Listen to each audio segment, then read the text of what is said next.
Really pleased to see everyone here. We're going to just give a few more minutes since we are on Yellow Springs time. We'll start in about 2:05.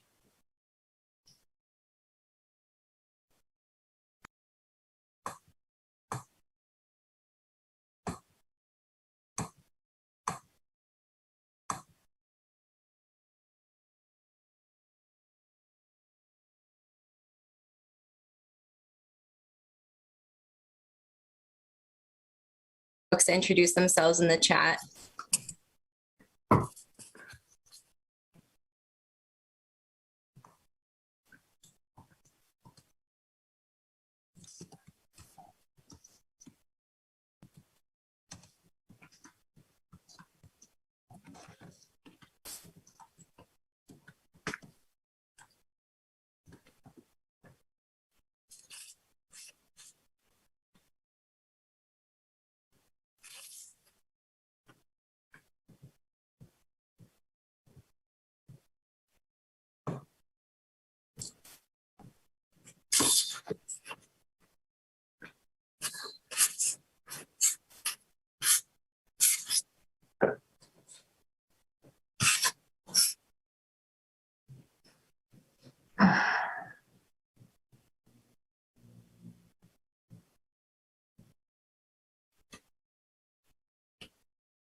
Okay, I guess we'll get started. Welcome again, everyone. We have lots of new and old friends here today. Really delighted to see everyone. It's not an easy time to have an annual meeting when it's really beautiful outside on an August afternoon. And of course, in a different year, we would be welcoming you all to the farm and to the barn, but really grateful that you've been willing to take time out of your beautiful August day to join us here. This is the 80th year since the founding, or the 80th anniversary year since the founding of Community Service by Arthur Morgan in 1940. And we're in the midst of the 5th year of our time here at Agraria, which was bought at auction in 2017. And you're going to hear a little bit about the trajectory of both of those organizations today. And it's hard to encapsulate a year, let alone 5 years or 80 years in an hour, but we are cognizant that people are really zoomed out. So we're going to try to keep this meeting to a little over an hour, but we are happy to stick around after the presentation and answer questions. So please, if you have questions about any of the program areas or, infrastructure work, which we're going to go over things very briefly, please do put them in the chat and we will stay around after the meeting to answer questions. So the presentation today is going to be roughly in the order of the 4 mission areas that we set when we first bought Agraria, which are conservation, research, education, and support of the local food system. But we'll also talk about our land work and our conferences and media, which support and provide outreach for each of the mission areas. And at the end, we're going to reflect a little bit on our organizational future. Along the way, you're going to meet many of our amazing partners and friends and staff, but they really are just a kind of a portion, a snapshot of the people that help us in our work. So I'm glad that they are here, but again, just really cognizant of the fact that Agraria is really a community project, community resource, and I don't even want to think about people joining us, but it's a huge crowd, some of whom are here today. So thank you for being here and thank you for the work that you do. So we are going to start in a very exciting way with a presentation by Devin Schenk, who is the Mitigation Program Manager for the Nature Conservancy. And some of you know that one of the reasons that we took the plunge to buy Agraria is that there was already this amazing partnership developed with the Nature Conservancy. by Krista McGaw, whom you'll meet a little later. And Devin is going to talk about the project. And he actually was here, as was Krista, 4 or 5 years ago at the first annual meeting on Agraria. And now he's coming to give us a chance to hear about the work update. So Rachel, if you could go to Devin's slide, that would be great. Thank you. So Devin. Let me unmute myself. Hi, everybody. Susan, thanks for inviting me to be part of the annual meeting. I really appreciate it. As you said, we've been talking about and planning about the Ecological Restoration project for a long time in Agraria's history. Back in 2019, Community Solutions enrolled these 54 acres right down the center of the property into a conservation easement with Tecumseh Land Trust that was funded by the Nature Conservancy. And since then, we've been planning this massive ecological restoration project that will finally be starting towards the end of this year.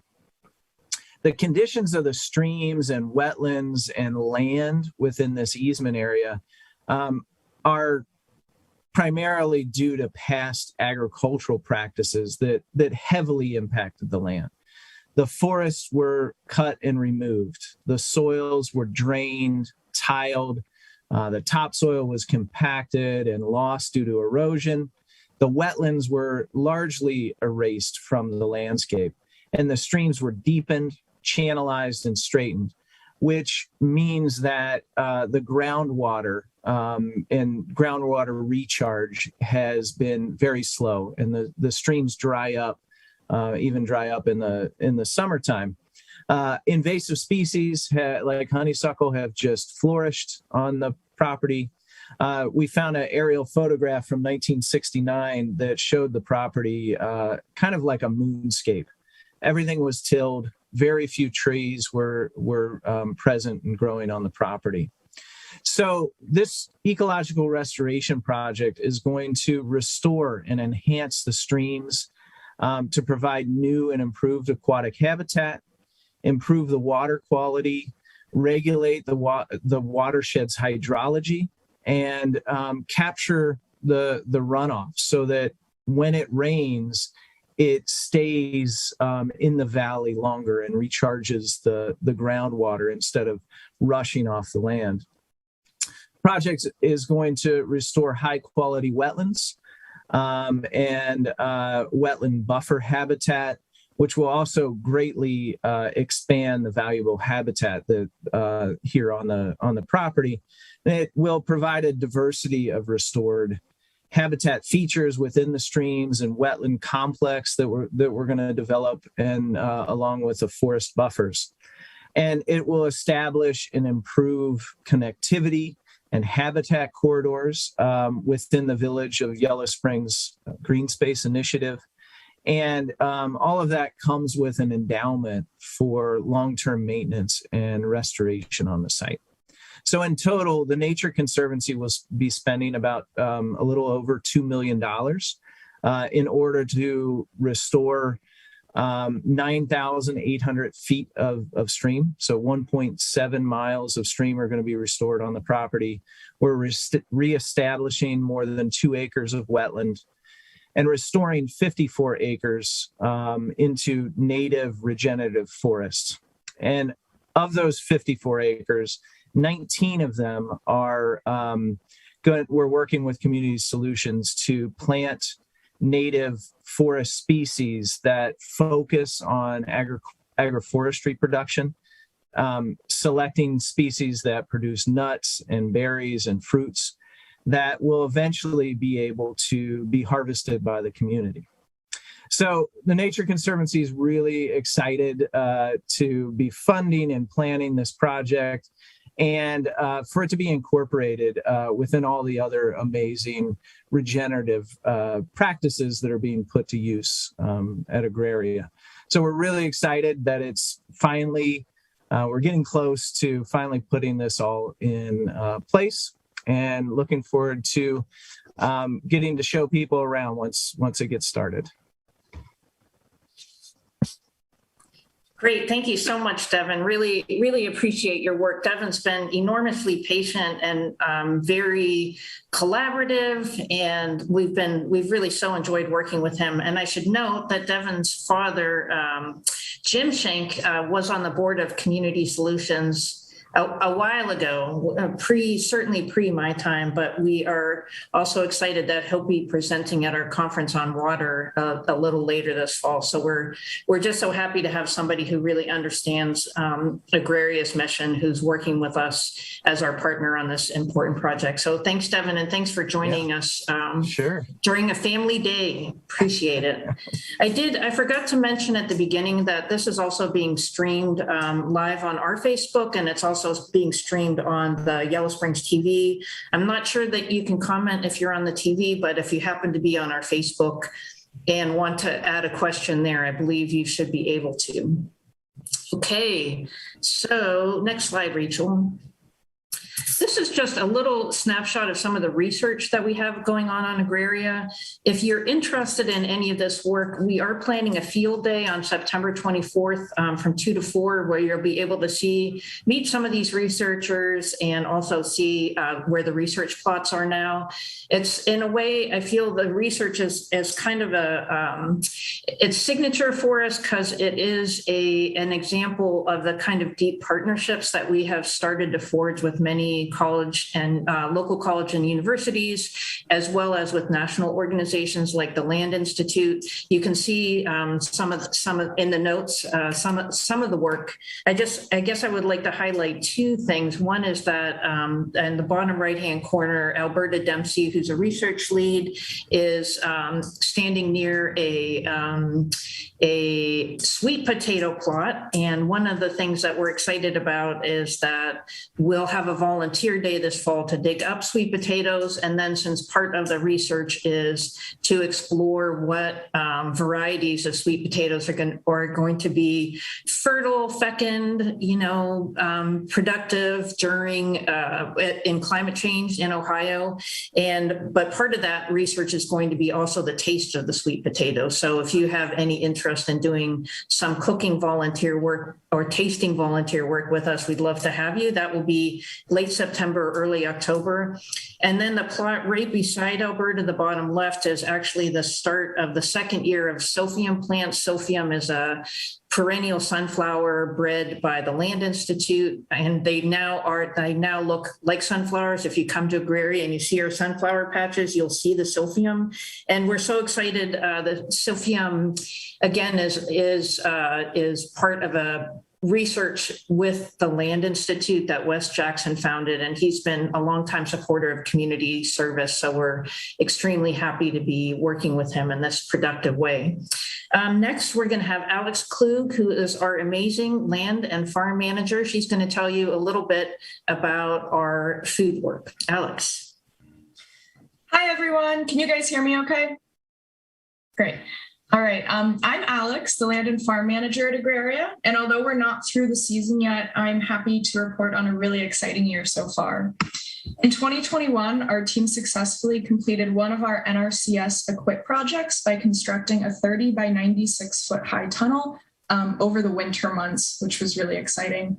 In addition to the okra, cucumbers, greens, tomatoes, and peppers we have growing, we're also using part of the high tunnel for cultivating over 40 wild type sweet potatoes in partnership with that CSU research project Susan just referenced. Our team has also planted over 400 individual perennial crops in and around our perennial garden to demonstrate and to encourage others to increase the amount of perennials in their growing spaces, since these plants are so important in building our soils and increasing crop diversity. Like last year, all of the foods harvested on site are being donated back into the Yellow Springs and Springfield communities. And we are still accepting donated foods and produce from community gardeners who have an abundant harvest. So thanks to all of you. I actually see a lot of you in here right now. So thank you so much for getting that food to us so we can get it back out into the community. We're also really happy to be able to continue providing the SNAP and Produce Perks programs at our local farmers market. These programs offer a way for people of all income levels to support their local farmers and sometimes double their dollar at the market. So if you're a SNAP or what was previously called EBT user, you can come to the market and shop with that card and double your dollar for produce purchase there. Next slide. And the team itself, I'll say, talking about this year, the team itself has really seen some incredible growth. While we've had to say goodbye to some old friends, I'm really happy to welcome some new and really wonderful people onto the Agraria team this season. Here for only a few weeks, the NCCC Cedar 8 team were such a fun group to work with. Their support helped us safely transplant a number of sensitive species from our woods that were in really high traffic areas that we were at risk of losing, move those into more secure kind of behind the scenes spaces so they wouldn't get trampled. I also worked on removing a lot of invasive species from our woods. So speaking to referencing what Devin said earlier about a lot of that honeysuckle that's really exploded on this property since poor practices occurred, we've been able to go in and remove a lot of those invasive species. The team also moved a surprising amount of mulch and compost and really lent some good hands to our farming projects to get a lot of those plants in the ground this year. Kate Hickey was an engineering student from the University of Dayton Ethos program. She also joined the summer and focused her time completing a project for a water reclamation demonstration site on the Agraria front campus. So for anybody who's interested in our goals for water harvesting and how we can conserve that really important resource, I'd love to talk to you more about that. Next slide. And I'm also really happy to introduce Jeremy, Alicia, and little May Schleining as our first partner farm incubator family. The Schleinings own Calyx Farms and grow the flowers for their stunning bouquets at Agraria. If you're interested in buying some, stop at the Yellow Springs Farmers Market. They're there every Saturday and just have incredible selections to choose from. The Schleinings have been the best family to work with on this pilot program, and we're really eager to develop more of our property to invite beginning farmers to lease small plots of land in 2022. And last but definitely not least, I'd like to introduce 3 new staff people, Alberta Dempsey, Celia Montemurri, and Amanda Dupre to the Agraria team. These 3 have been instrumental in developing these projects this year, and their creativity and enthusiasm will be used well in our many upcoming projects. As we continue to grow food, build partnerships with area researchers, and work to strengthen our local food system, the Agraria Land and Farm team are very excited to begin fencing and planting over 30 acres for a rotationally grazed pasture system, develop our compost initiatives, and encourage nutrient cycling in the community, and embark on another EQUIP project for habitat restoration in 2022. Thank you all for coming today. And next up, I'd like to introduce Emily Faubert, our Nature School Education Manager. Hi, everybody. I am out here on the Agraria land. If you can see behind me, actually, I don't know if you can see me, but I'm out at the reforestation area. It is so good to see all of your faces today. And I want to pause for just one moment because the education team and what we do here with the children's and adult programs is to connect people with nature. And so what I like us to do is just take a moment, close our eyes, and take a couple breaths together and take a deep breath into your mouth and out.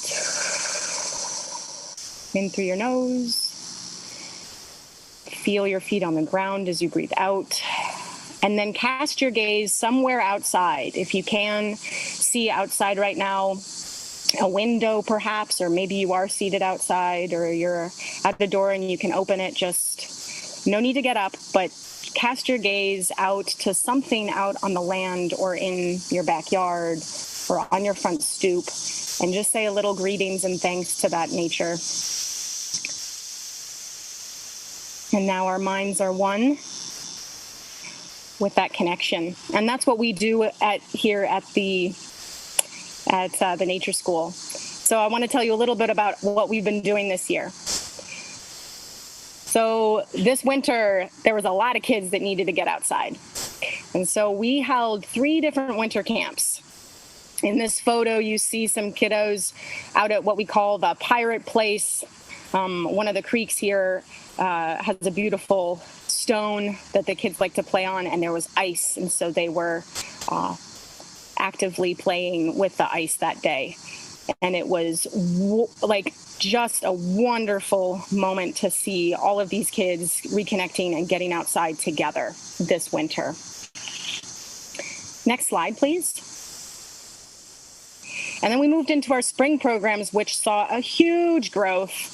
We had an amazing amount of families participate in our launching of an after-school program of 12 weeks.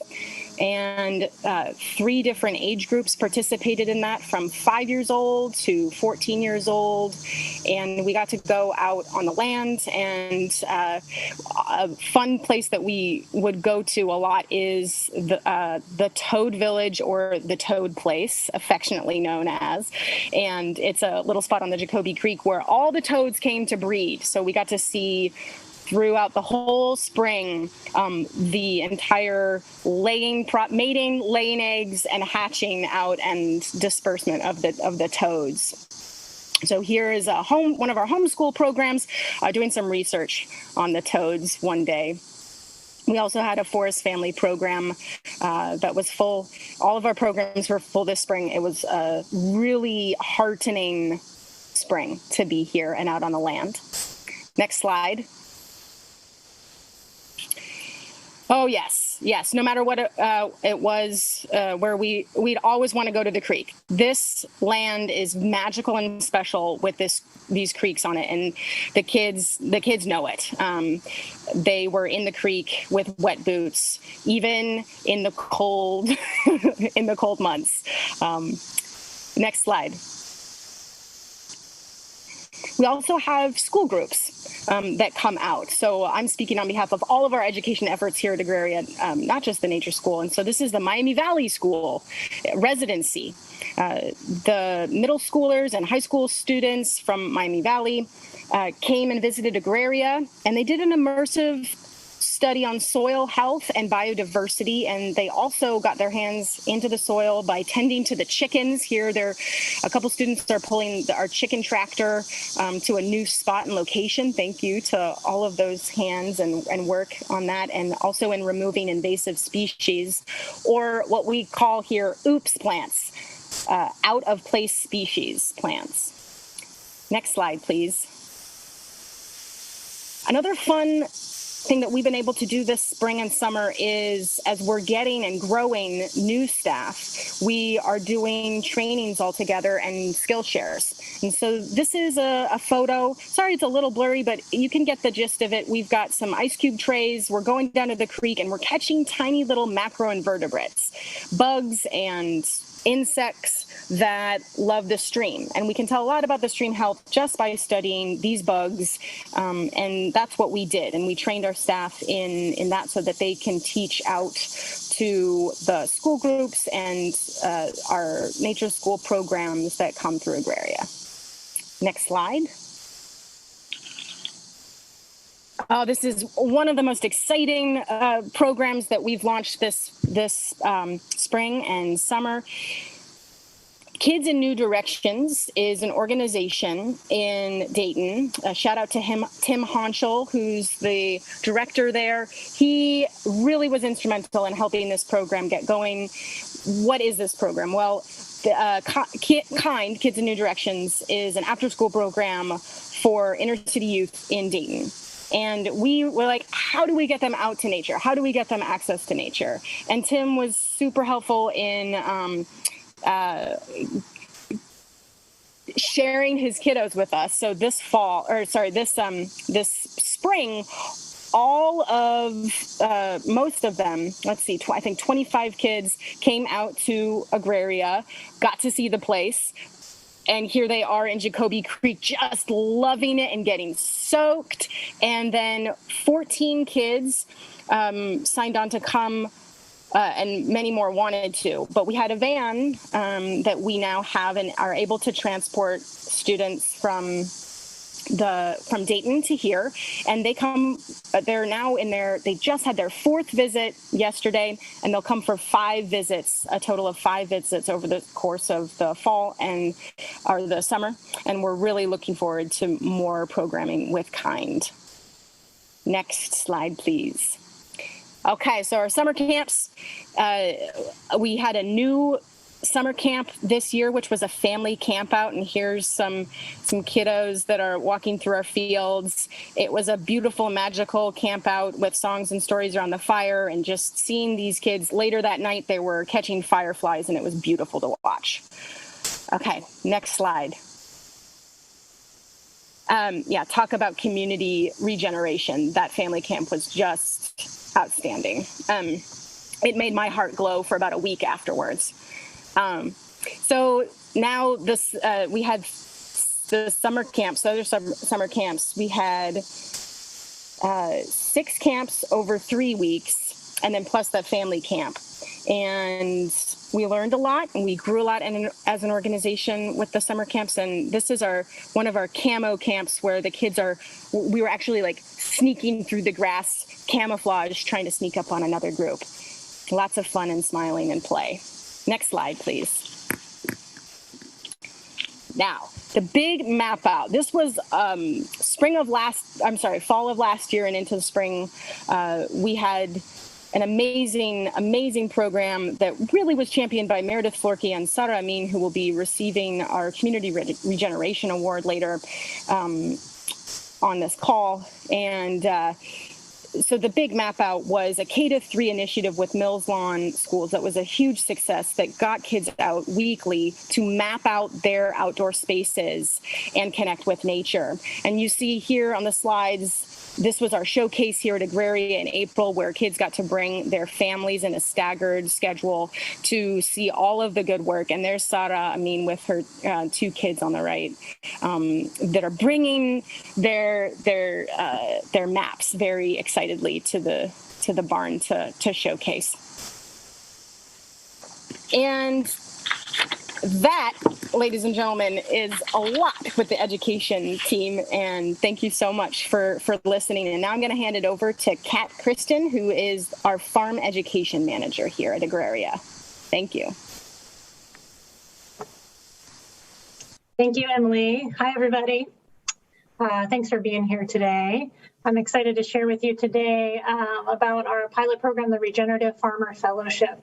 So I just started here at Agraria in March and had the great privilege of developing and working with the Farmer Fellowship in the first year. So I'm going to share a little bit about that today. We can go to the next slide, please. Thanks. Yeah. So the Regenerative Farmer Fellowship is a pilot that we started in April, and it runs 25 weeks to October, so already well into the program. And the purpose is to support BIPOC beginning farmers, which would be Black, Indigenous, and people of color in our region. And so we're really looking at building capacity at grower sites and really thinking about building a kind of a network of awesome growers across our region. Next slide, please. So here are some pictures of us doing our thing. So during the program, we participate in weekly workshops focused on regenerative agricultural practices and business planning. We've been touring different successful farms in the area. There are so many great farming models already, like across Dayton and Springfield, that are really exciting to go and see, what they're doing and what they're doing well and what we can learn from. So here are some pictures of us visiting different farms.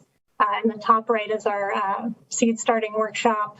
Bottom right, we're visiting a farm in New Lebanon, and on the left, we're visiting Marvin Organic Gardens, and we're just learning so much through the year with our group.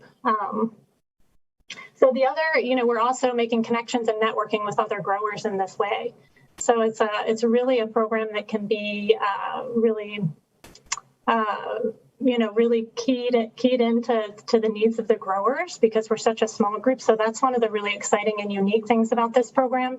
There are 6 fellows in the program, and these are all women and mostly Black women, and they are growing on different sites across Springfield, Trotwood, and Dayton. And because it's such a small group, we have been doing surveys and getting feedback regularly and adjusting our workshops and what we're doing according to the needs of the growers. So something really unique about this program compared to other programs that I've seen that I'm really excited about. The other thing that's really unique is that we pay the growers to participate.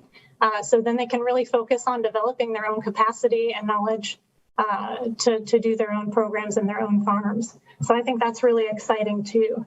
So growers spend 20 hours a week either in the programs or working on their own farms or on independent research associated with the topics that they're interested in related to the goals that we identify in the beginning of the program and kind of reflect on throughout the program. So I think that's pretty exciting and unique to our program.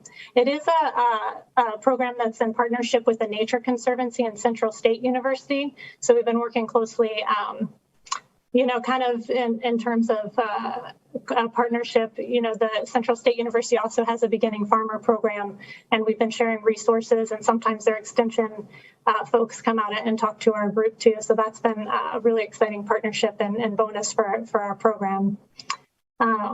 So we're nearing the end. So we end in October, and we'll have completed 25 weeks of training and fellowship at that time. So I'm really excited that we are so far into it, and also, I look forward to the chance to really reflect on the program and evaluate it and make it better for next year, and see what we can do to support growers, especially growers of color in our region. I think that's pretty exciting. Let's see, what else I want to make sure I mention is that we are going to also present at the Black Farmers Conference. We're going to do a breakout session, and some of the farmer fellows are going to join us there and share their stories. Oh, next slide, please. Sorry. Here's some more of our workshops and things that we're doing. So we'll share some more at the Black Farming Conference for those of you who are interested in hearing from the farmer fellows themselves and about their own goals and projects that they've been working on. They grow across a lot of different kinds of sites, which is really cool to see too. Some of them grow in association with nonprofit groups, and some have their own businesses and their own land, and some are seeking land right now and building more in the mode of building skills. So 2 of the growers are associated with the SOUP project, which we're going to hear from next by Sherry Chen. That's the Springfield, Ohio urban plant folk who are working in South Springfield doing a bunch of amazing work with community gardens and growing and food security. So I won't say too much about that. I'll maybe be ready to pass it on to Sherry Chen. Next slide, please, to talk about that. But yeah, thanks for being here and thanks for listening. And Sherry, I think you're next. Next slide, please. Thank you.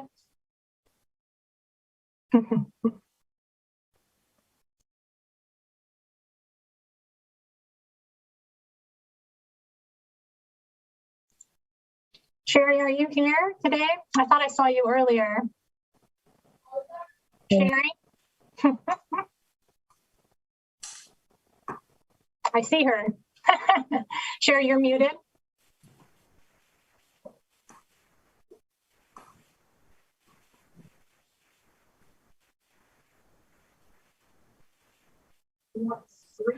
Mute. Can you hear me now? We good? Yes. Yes. Cool. Thank you. I'd like to give a big shout out to Agraria and Community Solutions for making it possible in their partnering with us and their regional outreach to make it possible for us to do things as a very tiny nonprofit that we would not have been able to do otherwise. And one of those things is the beginning farmer work that Kat has been talking about, and being a source of information, a source of connection for some of our members. It's just really been a good thing for them to reach outside of our group, to reach outside of the city. And we are really excited. We do address food security in several different ways, because we really know people cannot always garden, don't always want to garden. And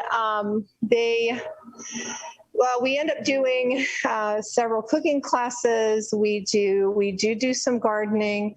We support several school gardens and garden clubs on the south side of town. We are serving an area that has been impacted by years of institutional racism and redlining, all the practices that have kept people oppressed. So it's a long walk up that hill, but Community Solutions and Agraria has been just instrumental in helping us do that. And one of the biggest things that we're working on right now is our partnership with Central State University Extension and Community Solutions in implementing a community food projects grant. It's a USDA grant, a very large one, and it has allowed us to secure a 7.5-acre site in South Springfield that is just absolutely beautiful. And we have been able to begin. We've got fruit trees planted this year. We've started 2 small orchard plots. We do have a garden there that will be expanding, and we have a community group that'll be building chicken tractors.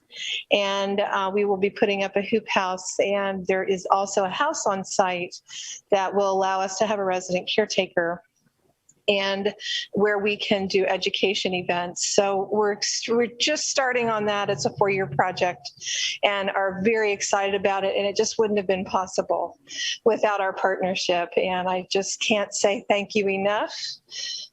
We're growing and we're enjoying all the all the people and all the opportunities that we're getting, we're getting the opportunity to come in touch with. So I think that captures everything. Rachel, did you want to move to the next slide so people can see? These are some of the photos that Sherry sent along of things that have been happening over the past year. And the photo before that was the farm and the house, because the grant actually, the house there in the bottom picture is a really an amazing house that's right beside the farm. And Sherry had the vision to see that as a potential education center. So we bought both properties in March and plan to start renovation of the house later on this year. So it's a very practical way, as Sherry said, to support food security. And if people are interested in that project in particular, we'd be happy to answer questions about it. Okay, thank you, Sherry. Is there anything that you wanted to say about these photos, or I feel like you've done a pretty good job of articulating what you're working on? Didn't want to take a lot of time, and I appreciated the opportunity to talk. And I'm in greenhouse. I can't see phone very well. Okay. I think we're good. All right. Thank you so much for joining us, Sherry. Yeah. So just as Sherry mentioned, the whole support of the local food system, and we'll hear a little bit more about that from Cheryl Smith, who is our one of our Volunteer of the Year awardees. But one of the things that came out of the Black Farming Conference was a Black Farming Network. It was formed by the Black Farming Conference Committee, which included Cheryl Smith, Kevin Magruder, Ariella Brown, and myself. And this Black Farming Network has been really productive. We have had 4 quarterly meetings with the Black Farming Network, and then also quarterly newsletters. You can see one of those on the right. And we're actually working this fall on a strategic plan. Couple other outgrowths of the network. One is the development of a land access workshop. One of the challenges for all small farmers is getting long-term access to land. So we're having a workshop on that on October 23rd, also in collaboration with Central State and who's an amazing partner, and Co-op Dayton, whom I haven't mentioned, but who have been great partners in the food work. Also, Kat is envisioning an artist in residence for one of our gardeners from our farmers from West Dayton. We hope to get that funded for next year. And our podcast for next year is focused on Black farming, as is our spring journal. So we're really excited because this work is so impactful and people are very interested in it. So we're looking forward to the outgrowth of that. And Rachel, I think you're up next. Rachel Isaacson, who's running this meeting or doing all the amazing tech. And Rachel is our events and media coordinator, and she has really helped us move to the next level by learning very quickly how to run meetings like this. So Rachel, would you like to talk a little bit about your work on conferences? Yeah, so just a segue, we do have our upcoming Black Farming Conference, which is in about 2 or 3 weeks. So on September 10th and 11th, most of the sessions are going to be online, and this is free to attend. So on this poster, you can see the link, but I will also be linking the conference link in the chat after I'm done presenting here. So some of our keynotes here are Leah Penniman from Soulflower Farm, Malik Yakini, Dr. Jessica Gordon-Nembard, and Ira Wallace. And as you can see, some of our sponsors and partners. And as you may recall from last year, we did have a Black Farming Conference last year, and we are continuing to have this conference on a yearly basis. So this year, we're going to be focusing a lot on the economic impacts and the power of the cooperative business model, growing your own food and community gardening, and celebrating the contributions of our Black and underrepresented food and farming community. There's going to be tours of the Gem City Market and the farm and research tours at Central State University. And once again, the rest are just going to be online via Zoom. So real quick, just to kind of recap last year. So we've had a major transition online with COVID, and we even had to cancel and postpone some events, but still we hosted 2,386 people last year for 18 conferences and workshops. And I also wanted to include this map here because I believe that with this we have an international presence due to this online format. So that's been really a blessing, and it's been really great to interact with people, as interacting with the soil and interacting with our communities is a global matter. So our most recent conference, we had over 250 people for our Nourishing Life conference. And this is also going to be a conference that this year was the first year that we've done it, and we're going to continue to do it in the upcoming years. So we addressed the interwoven threads of soil health, nutrition, and community health. And we had fantastic speakers such as Madonna Shiva and Drew Ramsey and Christine Jones. From October 16th and 17th, we're going to be commemorating our founder, Arthur E. Morgan, and we're going to be collaborating with Antioch College, and we're going to be presenting alongside Antioch College, the Arthur Morgan School, the Schumacher Center of ANU Economics, and more. So we will be putting up registration here soon, so just stay tuned for that. And as many of you know, we have our annual Pathways to Regeneration conference. This year, we're going to be focusing on honoring water. And so that's going to be the first weekend of November, from November 5th and 6th. And we're going to investigate the water crises that are impacting the municipal systems, industry, and agriculture, which have all been intensified by climate change. And in addition to addressing these local, regional, and national issues, in honor to our most recent named Community Solutions, we most importantly will be presenting present solutions springing up all across the planet to restore our memory and relationship to water. Some of our speakers include Finian Makepeace, co-founder of Kiss the Ground, and our keynote, Dr. Kelsey Leonard, who is an Indigenous water scientist, and she'll be presenting on Indigenous water justice and its climatic, territorial, and governance underpinnings for our shared sustainable future. And this is not conference related, but our podcast that we've created this year that I've helped work on has been Grounded Hope. And so we've partnered with podcast director Renee Wild to produce a series that collectively introduces the people of Ohio to the past and present and future of Ohio agriculture. So you can visit our website on groundedhope.org to find not just a way to listen to the podcast, but also resources for educators. And you can also listen to this podcast on Spotify, Google Podcasts, Radio Public, and more. Thank you.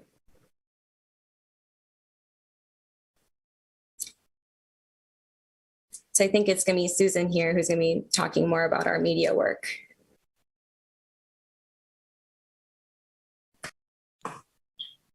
Yes, thank you, Rachel. And I know many of you have seen our journals. This was the first one, which we, and I should note, Amy Harper and Cheryl Cunningham were editors of our first journal, which really, I think, put us on the map in Yellow Springs and elsewhere. And then you see on the slide also our fall journal, which again, I think was really extraordinary. We are now planning to put journals out twice a year, and they're going to be focused on with the same focus of our conferences. So for example, the one in the spring was focused on nutrition to match the nutrition conference. We have a water journal coming out in tandem with our water conference this year. And then just looking ahead to spring or to 2022, in spring of next year, our journal will be focused on Black farming, and in fall on new agrarian thinking, which is what our conference will be on. So we're so excited about the journals. It really gives us an opportunity not just to highlight our work, but to invite our friends and colleagues from across the country to contribute to what we think is a really important dialogue.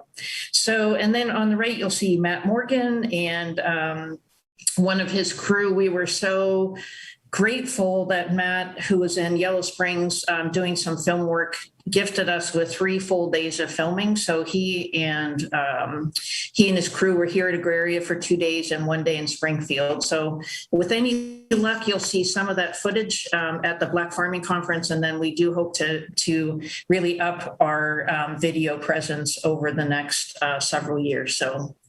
So keep your eye open for that. Next slide, Rachel.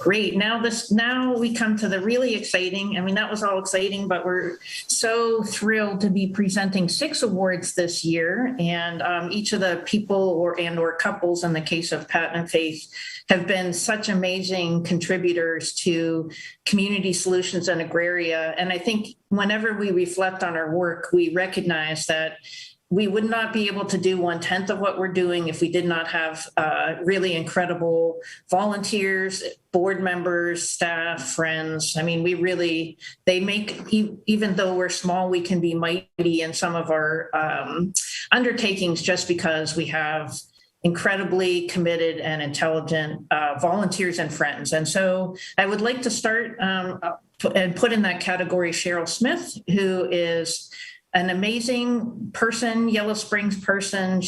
I met her where we met together at a food conference a couple of years ago in Dayton, and she then came out to Agraria and was one of the members of the inaugural team that put together the Black Farming Conference. And Cheryl can seem like a quiet person, but she's extremely powerful and articulate voice. And in fact, speaking of the last journal, if you haven't had a chance to read her article in it, and I will put a link in the chat about it. Her article for our last journal was How I Became a Voice for Black Agriculture, from Activist to Advocate. And it's really incredibly powerful story of how West Dayton changed from a really thriving community, including a growing community, and then was devastated over the past several decades, and Cheryl saw this firsthand as a resident of West Dayton. And then also what I think is really important for us here at Agraria and for everyone who does food system work, the realization that food pantries and food banks, even though they are important resources for the community, really are not what people need. They need we all do, everyone needs the ability to be resilient and able to grow our own food individually and community. And so that's how Cheryl focused on Black agriculture and Black gardening as her way to contribute to the future of the planet. So again, she's an amazing poet, amazing writer, very powerful woman who's also a great collaborator. And I'm so proud that she decided that she would join our board, because she's been just a terrific support to Ariella. She connected us up with the African American Museum in Wilberforce so that they became a partner. She connected us to Kanisha Robinson, who is Cat Kat's assistant in the Regenerative Fellows Program. And she's been an amazing person, sometimes behind the scenes, but always really productive. So Cheryl, thank you so much. We're really happy to have you be one of our Volunteers of the Year award. And Rachel, would you mind making it possible for Cheryl to be highlighted here in person?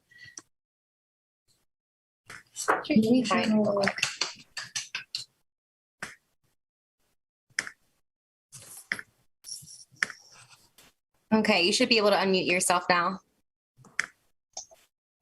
Okay, thank you so much, Susan. I'm actually just overwhelmed with that description of what I brought to the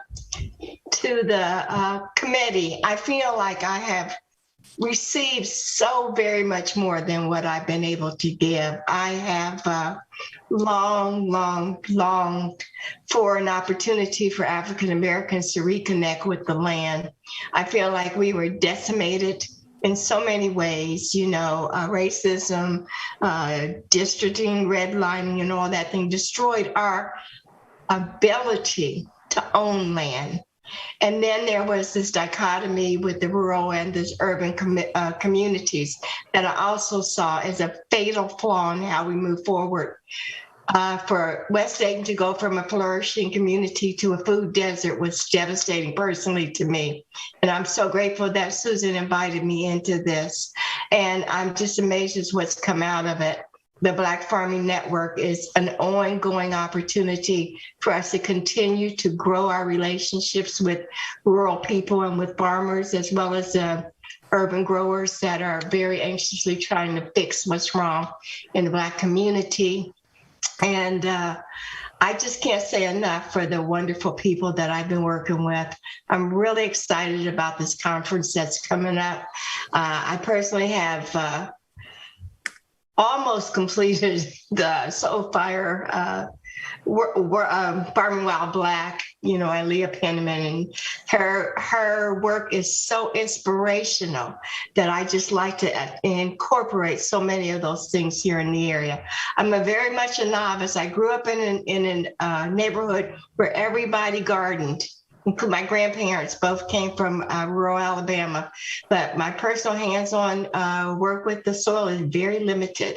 My heart for the soil is huge, and I'm really excited to be a part of this. So thank you so much. I appreciate that. Thank you so much, Cheryl. Thanks for joining us. Yeah, I know that Cheryl you're being very short, but I guess we've said enough since we have some other people, but perhaps you'll get a sense of the amazing teams that we have built. And I want to say that the conferences in particular have been so wonderful for me. I think one of the challenges that all people in this kind of work face is burnout and, just exhaustion. And I think that people like Cheryl and our next awardee, Elisa Isaac, are I love my staff, obviously, but the volunteers that I work with really keep me so refreshed in my work and educate me. Like you could see how Cheryl educated me and us. And Elisa I would put her like right up there. I've learned so much from Elisa. She and Artie came to the area just a couple years ago, and really thank you, Macy and Roger Reynolds, for bringing Artie and Elisa into the Agraria circle. They've been really involved ever since in all kinds of ways. So just a little bit about Elisa, if you haven't met her. She has an amazing history as an industrial engineer, and I think several other iterations of a career, most recently as a nurse practitioner. And so Elisa wanted to become a volunteer, and we had a long conversation about how she might contribute. And the first part of her work with us was in the Generous Gardeners program, which we kind of quickly put together last year after COVID. I think we all recognized that challenges to our food system were going to be among the most significant and I still think that we have not even yet scratched the surface, or that's probably the wrong metaphor, but I just think we're kind of at the beginning of the difficulties and not at the end. So Elisa was a great partner in that. She has longtime interest in community gardens and did community garden work in Columbus, where she and Artie came from most recently. So, but Elisa really, the thing that I've most enjoyed working with her on is that she was among a number of very literate people, her as a nurse practitioner, Peggy Nestor as a nutritionist, Jim Linney as a physician, and Glenn Gall as a soil nutrition expert were part of our nutrition, or they formed our nutrition team that put together the amazing conference that Rachel told about. And the thing that I appreciate many things about Elisa, but she did such a great job of being in conversation with this group that spent maybe 6 months to put together this conference and really trying to figure out what is the balance of what do we really want people to understand about the link between soil and food, the importance of nutrition, how it fits in with this larger conversation of health that we've all been thrust into.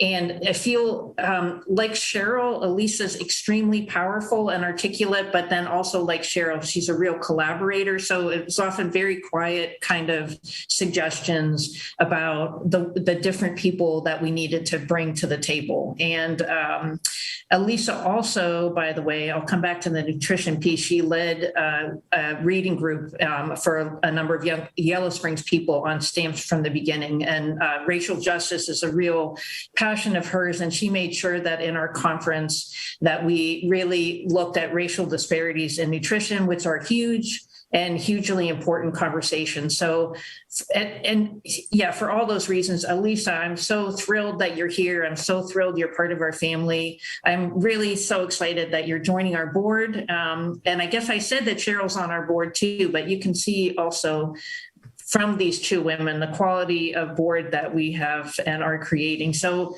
Elisa, thank you so much for all you bring to Agraria.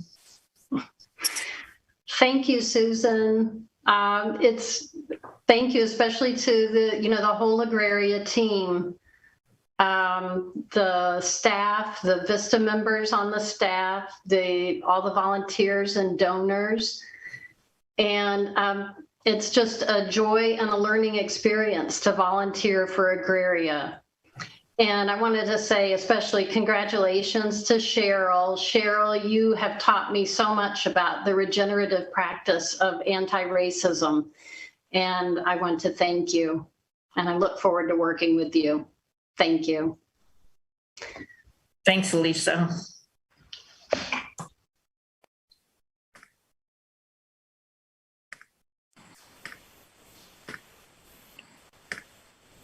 Okay, everybody. So before we get on to our Community Regeneration Awards, I wanted to put a plug in for the education, our programs this fall.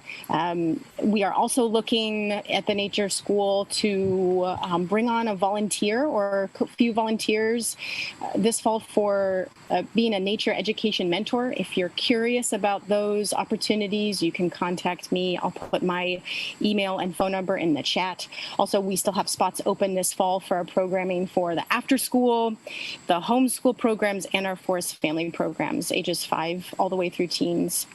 And you can visit our website to register for those. And also there's more info in this week's edition of the Yellow Springs News.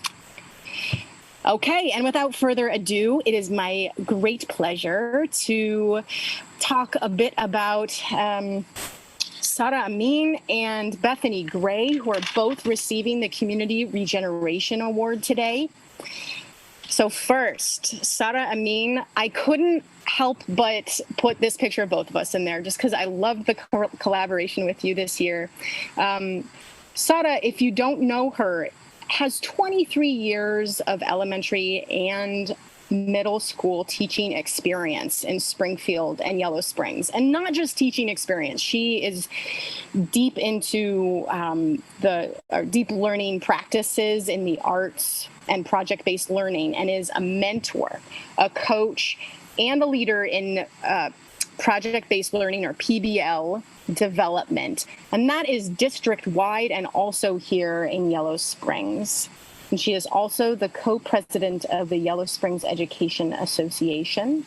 And currently, she is a teacher support specialist at Mills Lawn. And last year, she was the PBL Foundation's instructor. And this is where we got to see and meet Sara. And we connected through Meredith Florkey, one of our staff last year. And we said, let's get some kids outside. And Sara was like, yeah, let's do it. I mean, this woman's self-direction, organization, and inspiration is such a motivation to all of us and to me here at Agraria.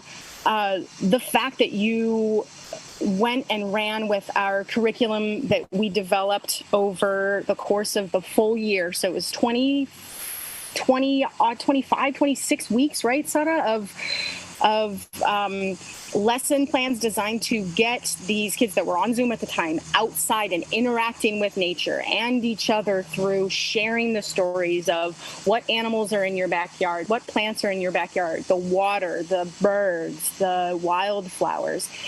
And folks, Sara learned along with them so beautiful. It was just like so much fun to watch her.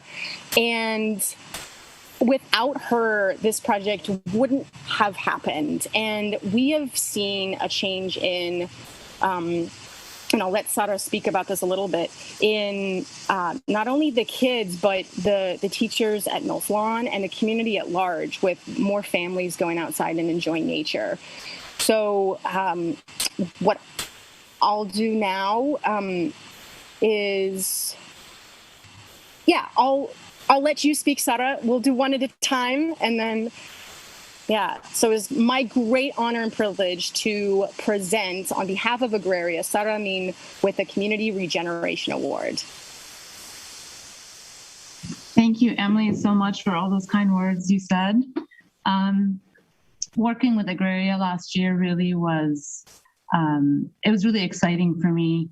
I learned so much in working with Emily and Meredith Florkey at first. The one thing that I knew for sure going into this project was that I wanted students to get outside. We had already had one quarter of virtual learning in 2019-2020, and we were starting the next school year, which was last year, completely online, and we didn't know for how long. And one thing I knew is students would be in front of a computer for such a long time throughout each day, that I wanted to make sure that when they got to my class, it meant that they had to go outside. And we talked about this a lot. And so as I worked with Emily, what we started to do is build slowly how we were going to explore outdoor spaces. So we start with boundaries, where are the water sources, where are the plants, where are the animals, so that by the end of the mapping, students understood that there's a deep connection in nature with all things, including our footprint into the outdoor spaces. What I wasn't expecting from this project, however, is when you talk about nature, when you meet outside, I mean, sometimes with our online class, the kids would meet me outside in their backyards online, just to show me that we are actually sitting outside. But somehow when you do that and you start talking about what you see and how nature behaves, you start talking about how you behave, and somehow it brings people together, and we connected really easily. So this was the first year I had about 194 students, usually have about 24. And I got to know almost every single kid that I met with, because not only were we meeting online, we had also sometimes on Wednesdays, I'd invite small groups to come in and just go hiking for the morning. It really was an incredible experience for me. And I would tell Emily, I'm a city girl. I grew up in a humongous city. Never in a million years would I've ever thought that students would see me and call me their nature teacher. And that's how I'm known today, as a nature teacher. So it was a wonderful experience, and I really appreciate every moment of it. So thank you. Thank you, Sara. We are so lucky to have you as a part of our community. Thank you. Okay, and now our second Community Regeneration Award today is going to Bethany Gray. And geez, words to describe Bethany, unending support for our community. She is happy to help. I remember Bethany Gray, I wanted to put a bluebird project, bluebird boxes out here. And I was like, oh man, how am I going to ever do this? And she said, I'll be over and we'll help set them up. And on a February day, we're trudging out in snow, and she's got all the equipment, and here we go. And it was just up in a day, that's Bethany. She is just so happy to help. She's a lover of the outdoors, an empower of nature connection. And so today, a little bit more, I'll speak a little bit more about Bethany and just the myriad of ways that I'll speak to you, Bethany, because you're here with us, that you enhance our community. So Bethany, in addition to being on the Glen Helen Association board for 3 years, which was 2018 to 2021, Bethany also served on the Tecumseh Land Trust Board for 3 years and was co-founder of the Operation Bluebird Partnership with the Yellow Spring Schools, which was the boxes that I just spoke about her helping to put up here at Agraria. And that project was reviewed in an article by the Cornell Lab of Ornithology. And she's also served on the village's committee for the Community Wildlife Habitat Certification Program of the National Wildlife Federation. So you've seen those banners up all over town, and we are really getting a name for ourselves as more and more families and homeowners are and organizations are becoming certified as a wildlife habitat, a yard. And she has also received the Volunteer of the Year Award from the Beaver Creek Wetlands Association in 2016 for helping their organization establish a bluebird trail monitoring program as well. And in 2018, she received 2 statewide awards, the Blue Feather Award from the Ohio Bluebird Society and the Stewardship, Citizen Science, and Education Award from the Ohio State College of Food, Agriculture, and Environmental Services. And that is just a long list of the ways that I see, Bethany, you going out into the world, getting so much knowledge, and then coming back and you just share it out. I see that through your work with the Ohio Bluebird Society and teaching these middle schoolers that come out to here and Zarifa Farm. I see that in your service for Tecumseh Land Trust, and especially the Glen. So I served on the board with Bethany, and was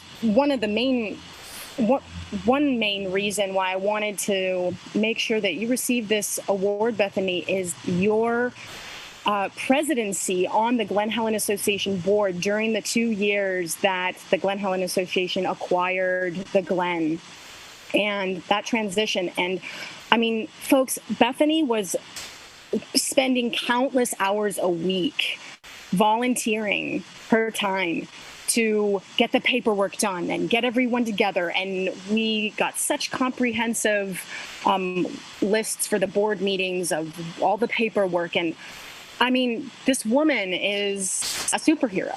So without further ado, I would like to present Bethany Gray with a Community Regeneration Award on behalf of Agraria. And congratulations, Bethany, and thank you so much.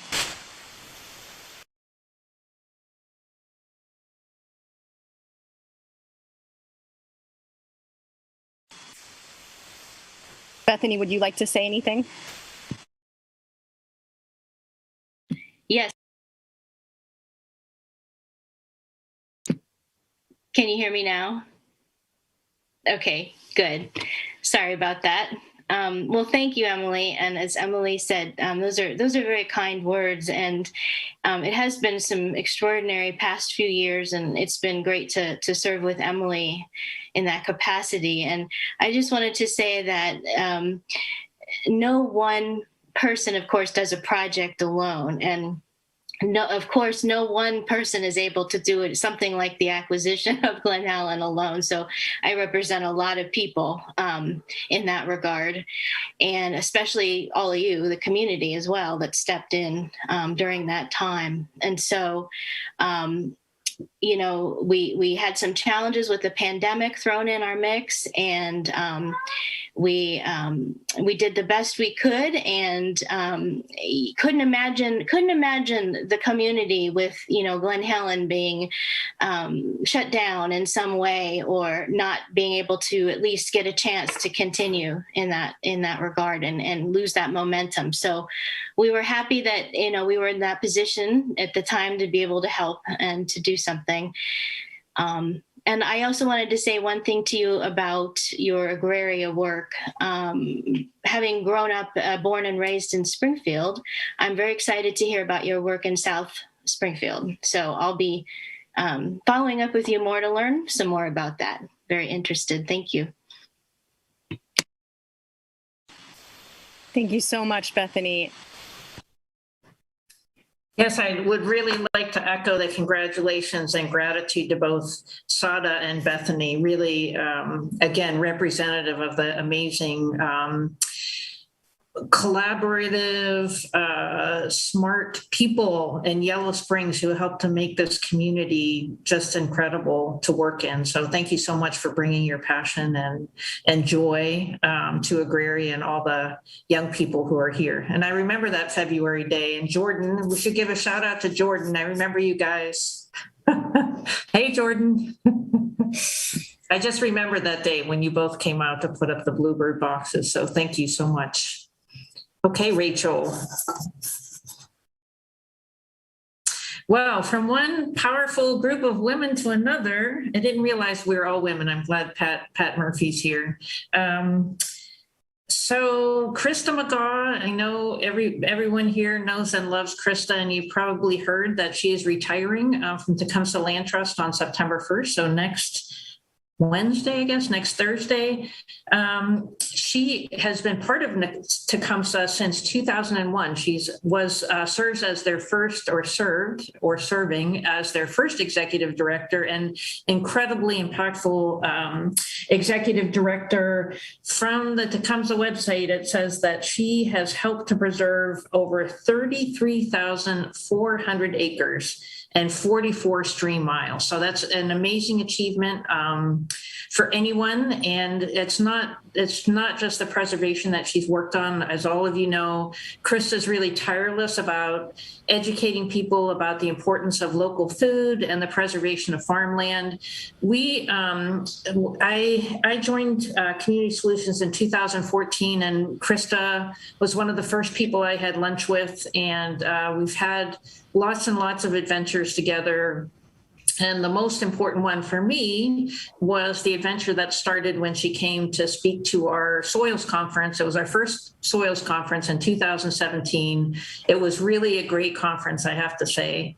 And all of us at the conference were saying, is there some kind of small project, like, 1 acre or just something small that we can actually demonstrate what we're talking about? It would be so much fun to be able to do something on the ground. And then Krista got up to say that there was this farm that was going up for auction on the outskirts of Yellow Springs, and that the way that we could really help that project was to find somebody who would bid on it. So, of course, the rest is our history anyway, because Krista really got a lot of people interested in it. We were able to raise funds from a number of people, including many people on this call, and to bid on and buy Agraria.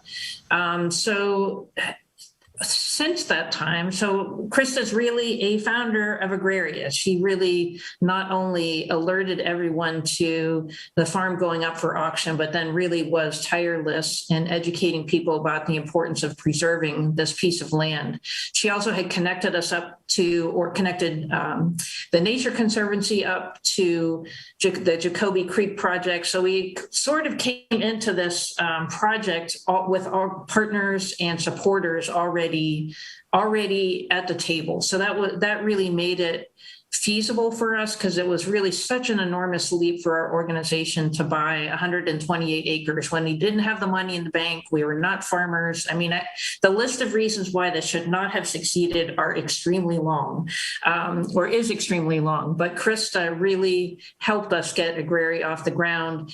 And the next part of the Tecumseh story that also includes us is they then received a several $million grant from the USDA to do the Jacoby Creek Partnership Project, which has benefited many people in our area, farmers, including Agraria, to get funding for equip projects. And then we've also partnered on the Growing Green project. So again, I guess on a personal level, as I mentioned with Elisa and with Cheryl and with Sada and Bethany, just having committed people who are partners and collaborators who are committed not just to the growth of their organizations, but to their own growth, and this kind of insight and interest in really promoting the whole region and not just, folks' own little fiefdoms. I feel like that is why Krista's been so successful and why she has helped,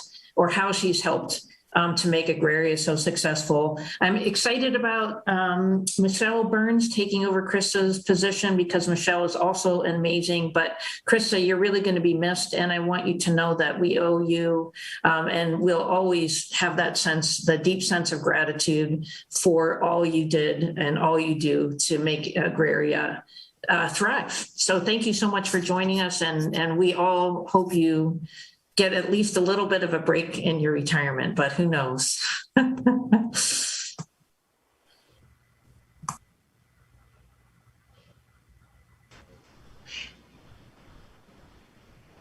All right, I think I'm unmuted. Huh. Yeah, we can hear you. You are okay. Admitted, yeah. Okay. All right. Susan, thank you so much. It's been a pleasure to get to know you and work with you and with the thriving regenerative community that is Agraria. Whenever I think it was Saul Greenberg that reached out to me on your board during that soils conference, and so what are we going to do about this? This really great piece of land going to auction, and whenever I came to your meeting and said, well, you could buy it, it was like probably a bigger challenge than anybody really wanted me to put on the table. But boy, it's a great example of the power of local community. Our community came together so well around trying to do the best thing with that land, and it's happening. And so many people are a part of it. It's just a wonderful sort of hands-on experience in regeneration of community as well as land and water. And so we're very happy to be a partner. Our Growing Green conference that we do every year together as one of our deliverables for our Jacoby partnership has really changed a lot of minds about how to manage your land, what to grow on your land. We are close to spending all that equip money, which is money for conservation practices on the ground. But it's just been so thrilling to see cover crops in fields that didn't have them before. Little steps in the right direction on the part of, I think, so many landowners and farmers.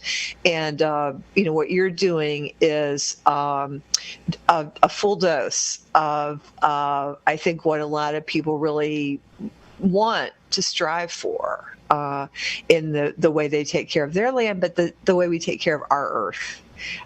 It's more urgent all the time. I'm not going to go away, and we'll look forward to continue to be a part of this community. That the idea of the power of local community has always been at the heart of the Arthur Morgan Community Solutions, and so you're touching a lot of people in a very wonderful, very, very helpful way. Thank you.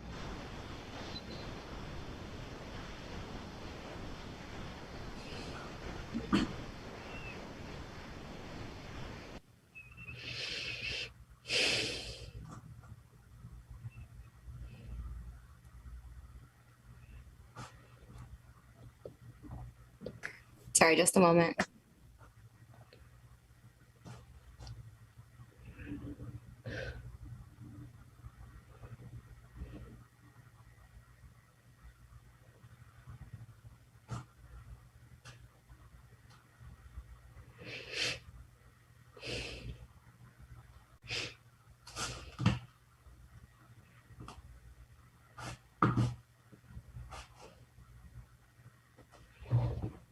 Recording in progress. Recording stopped.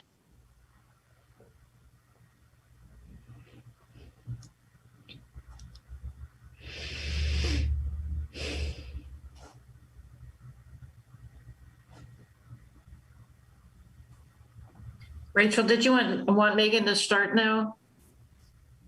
Or wait for the recording? Oh, I haven't touched. Yeah, Megan, you can go ahead and start. Oh, okay. Sorry. Hi, I'm Megan Bachman, former employee and soon to be future employee as well. Really honored to give just thanks to Pat and Faith and to present them with this award along with Rich Sidwell. So I worked with Pat and Faith from Recording in progress. To 2010.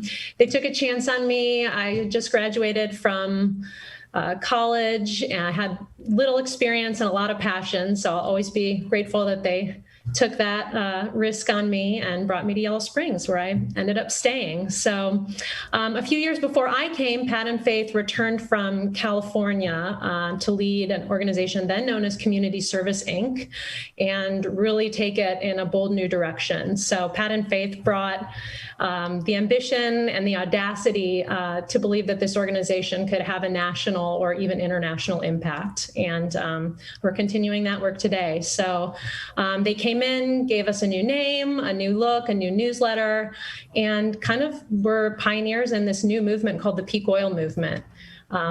Which, really gave us a seat at the table and, it just grew into the climate change movement and the greater environmental movement. So just wanted to talk a little bit about, the legacy that I see that they've given. I really, Pat, I think, really provided the intellectual foundation for our organization that we still now stand on, giving us a reputation for deeply researched strategies and, of course, morally, ethically responsible. So grateful to all that work. Of course, as everybody knows, Pat coined the term Agraria way back in 2005. Originally, it was a kind of a prototype for an energy efficient, sustainable co-housing community that we were going to build in Yellow Springs. And it's come to fruition in a little bit of a different way. But, Pat also kind of gave us that vision, that agrarian vision of a new way of living with each other in the land. And it's, again, the vision that we're still on. So I always think, Pat was kind of the brain, but Faith was the hands. She was the hard worker, always working. I don't know if they ever were not working, Pat and Faith. But she brought so many skills with event organizing, filmmaking, of course, gardening. I'll never forget those tomato sandwiches that kept us going. And the track record speaks for itself. The conferences that we put together, bringing more than 500 people at their peak, publications, books, films, just really high quality stuff that, again, was really critical for Faith to execute. And of course, I think everybody knows Faith was the director of the Power of Community, How Cuba Survived Peak Oil, which probably, put our name on the map more than anything else and translated into, 40 languages now. I've lost count, but really that has brought a lot of hope to people around the world. And I always, one of my favorite Cuba stories is that a lot of Cubans would come up to Pat and say, Hemingway, Hemingway. They thought he looked like Ernest Hemingway. But again, just so grateful to you all. And, we're over here standing on your shoulders. So, Rich. Okay, thank you. Yes, I'm really happy to acknowledge this award for a pair of people who have enabled us to be where we are now. So speaking on behalf of the Community Solutions Board, I'm really happy to acknowledge Faith and Pat's leadership during their years of well-focused service. With this award, we're honoring that. As Megan has noted, their leadership of Community Solutions through years of growth and extended outreach came at a critical stage for the organization and prepared the way for Agraria and for the work ahead.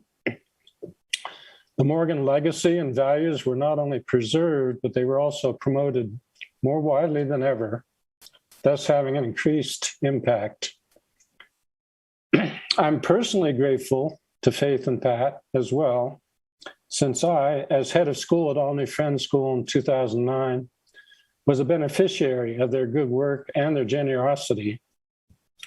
They invited me and our facilities director, Joel Rockwell, to attend the International Passive House Conference with them in Frankfurt, Germany that year.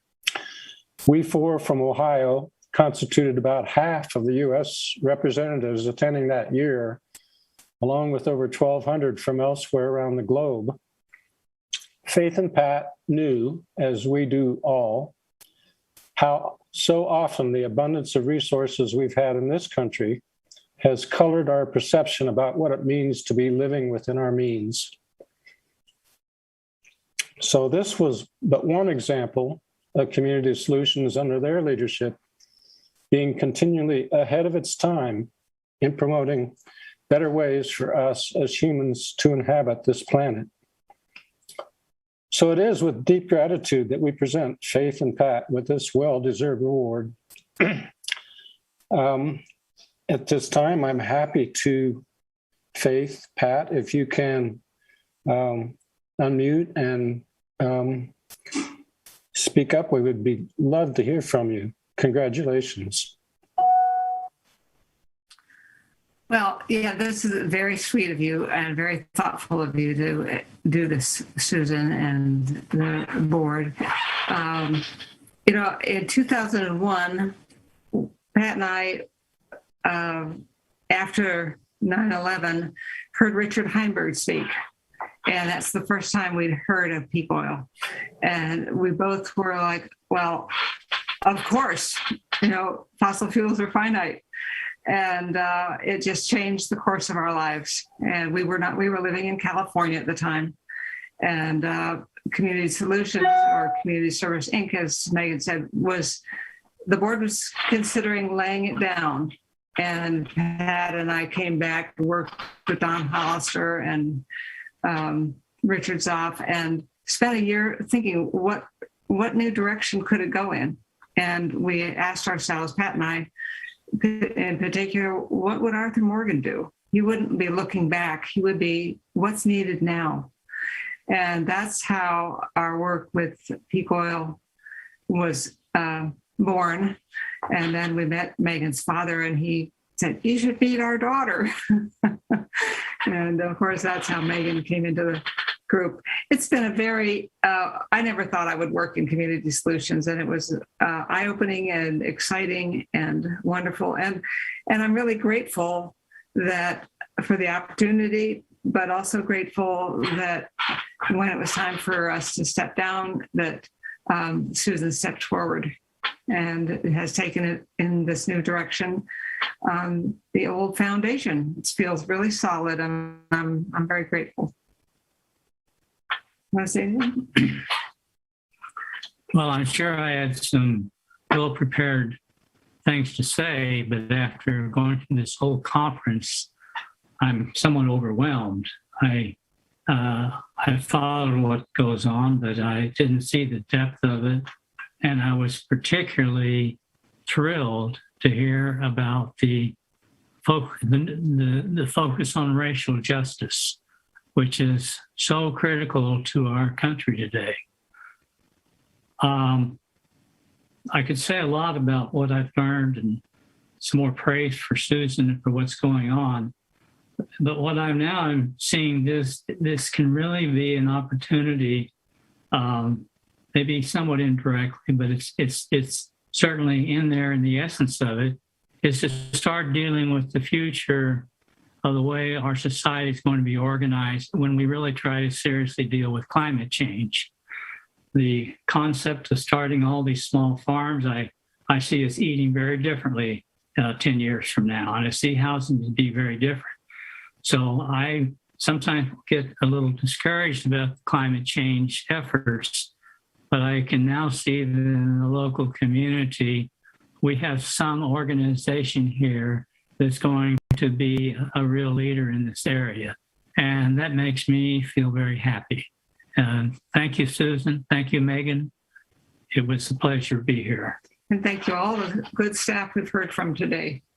Thank you. Thank you so much for being here, Faith and Pat. And I would like to also say that Pat will be speaking at the Arthur Morgan Legacy Conference, which we're hosting in collaboration with Antioch on the 16th and 17th of October. So can I just add my own personal gratitude for the amazing organization that you let me come and help out with. I feel all the time like I've been standing on the shoulders of giants, you two, and of course, Arthur Morgan and your mother, Faith. It's been just an amazing journey. And I feel really grateful that you are both here and both interested in the work that we're doing. And I will talk a little bit after this about how we are planning to re-energize those community solutions roots with the addition of Megan to our staff. So again, thank you both. Thanks for the beautiful name Agraria. Thanks for the amazing films and books that people still comment on. I feel that we're obviously a vibrant, forward-looking organization, but we stand on such an amazing foundation that hardly any other EDs I meet can really point to the same legacy that I can. So thank you so much.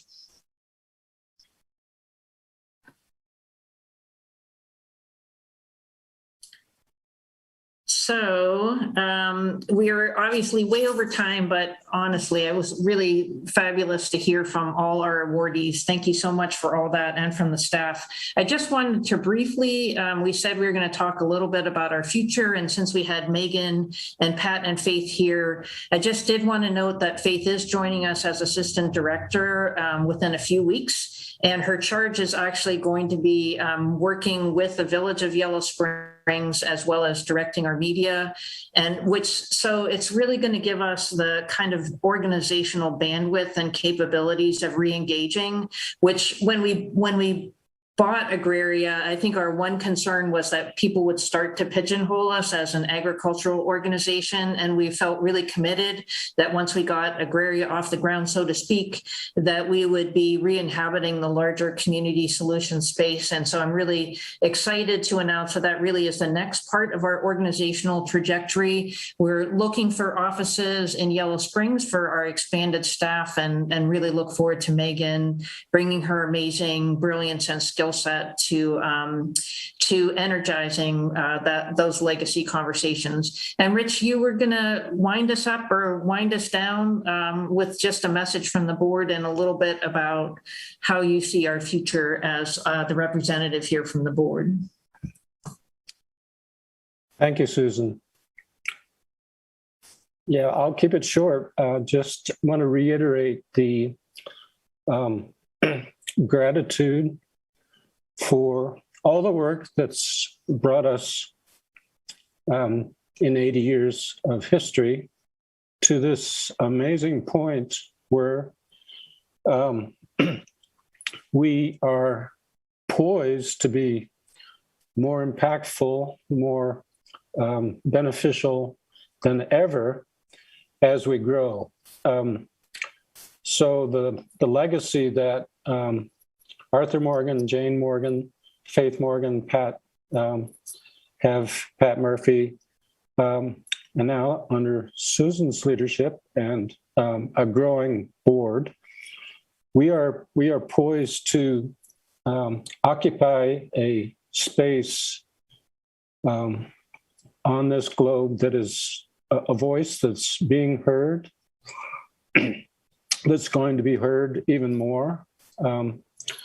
So the opportunities here, and it's a mix of opportunities, because the times are asking us to be risk adverse and to take advantage of these amazing opportunities to grow, to share our wisdom, to gain in wisdom, and to be more impactful than ever. So in that regard, we are adding staff, we are looking for more space. We are using Agraria as a land base for an international message. And as you saw in Rachel's slide, we do already have international outreach, phenomenal outreach. So in that regard, we have developed a Generation Futures Fund to support all the operations, to support the growing staff, to support the investment in facilities and resources that can enable our staff to do phenomenal work.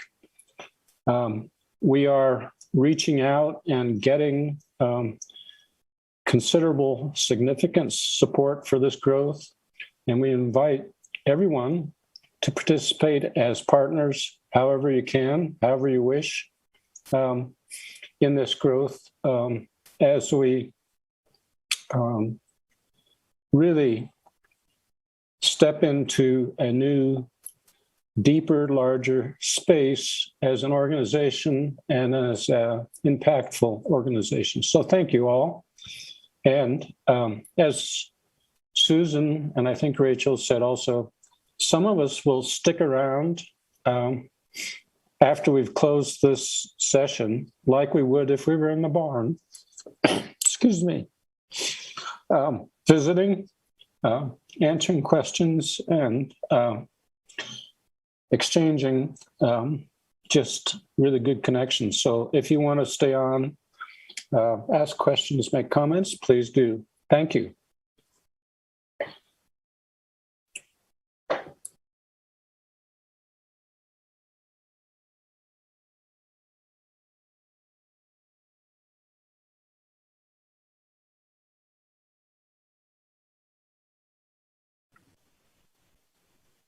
Could I say something?